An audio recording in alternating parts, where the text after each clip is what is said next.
There was once upon a time an old goat who had 7 little kids, and loved them with all the love of a mother for her children. One day she wanted to go into the forest and fetch some food, so she called all 7 to her and said, "Dear children, I have to go into the forest. Be on your guard against the wolf. If he comes in, he will devour you all, skin, hair, and everything. The wretch often disguises himself, but you will know him at once by his rough voice and his black feet." The kids said, "Dear mother, we will take good care of ourselves. You may go away without any anxiety."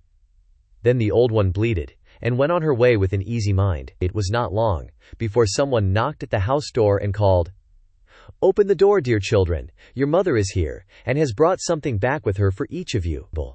But the little kids knew that it was the wolf, by the rough voice. "We will not open the door," cried they. "You are not our mother.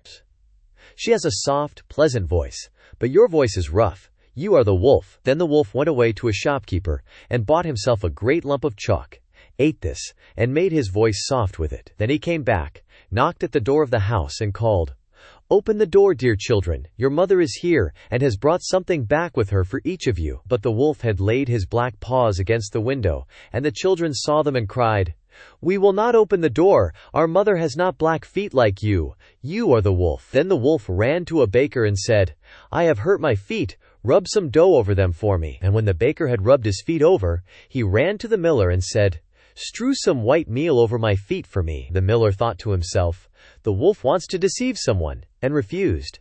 But the wolf said, "If you will not do it, I will devour you." Then the miller was afraid, and made his paws white for him. Truly, this is the way of mankind. So now the wretch went for the 3rd time to the house door, knocked at it, and said, "Open the door for me, children. Your dear little mother has come home, and has brought every one of you something back from the forest with her." The little kids cried, "First show us your paws that we may know if you are our dear little mother." Then he put his paws in through the window, and when the kids saw that they were white, they believed that all he said was true, and opened the door. But who should come in but the wolf? They were terrified and wanted to hide themselves. One sprang under the table, the second into the bed, the third into the stove, the fourth into the kitchen, the fifth into the cupboard, the sixth under the washing bowl, and the 7th into the clock case. But the wolf found them all, and used no great ceremony. One after the other he swallowed them down his throat. The youngest, who was in the clock case, was the only one he did not find. When the wolf had satisfied his appetite, he took himself off, laid himself down under a tree in the green meadow outside, and began to sleep. Soon afterwards the old goat came home again from the forest. Ah, what a sight she saw there! The house door stood wide open. The table, chairs, and benches were thrown down. The washing bowl lay broken to pieces, and the quilts and pillows were pulled off the bed. She sought her children, but they were nowhere to be found. She called them one after another by name, but no one answered. At last, when she came to the youngest, a soft voice cried, "Dear mother, I am in the clock case." She took the kid out, and it told her that the wolf had come, and had eaten all the others. Then you may imagine how she wept over her poor children. At length in her grief she went out, and the youngest kid ran with her.